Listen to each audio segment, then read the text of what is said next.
Hello everyone, সবাই কেমন আছেন? আশা করি সবাই ভালো আছেন। বন্ধুরা, আমরা সবাই জানি যে টাকার রেট ভিন্ন ভিন্ন। মানে কোনো দেশের টাকার রেট বেশি, আবার কোনো দেশের কম। কিন্তু আপনি কি জানেন আজকের দিনে প্যারাগুয়ের এক গুয়ারানি সমান বাংলাদেশের কত টাকা হয়? আপনার ধারণা কি ঠিক, নাকি অবাক হওয়ার মতো কোনো চমক আছে?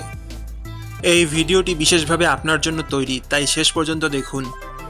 কারণ আপনি যদি নিয়মিত টাকার রেট জানেন, তাহলে অর্থ লেনদেন বা বিদেশ থেকে পাঠানো রেমিটেন্সে লাভবান হতে পারেন।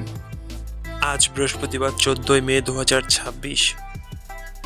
আজ প্যারাগুয়ের 1 টাকা সমান বাংলাদেশের 0 টাকা 020 পয়সা, আর অপরদিকে বাংলাদেশে 1 টাকা সমান প্যারাগুয়ের 49 টাকা 80 পয়সা। বন্ধুরা, টাকার রেট প্রতি মুহূর্তেই বদলায়, আর এই পরিবর্তন আপনার আয়, খরচ, এমনকি সঞ্চয়ের উপর প্রভাব ফেলে। তাই নতুন রেট সবার আগে জানতে এখনই চ্যানেলটি সাবস্ক্রাইব করুন এবং বেল আইকন প্রেস করুন, যাতে কোনো আপডেট মিস না করেন। আমার কাজগুলো যদি আপনার ভালো লাগে, ডেসক্রিপশনে ও পিন কমেন্টে সাপোর্ট করে লিঙ্ক দেওয়া আছে, ঘুরে আসতে পারেন।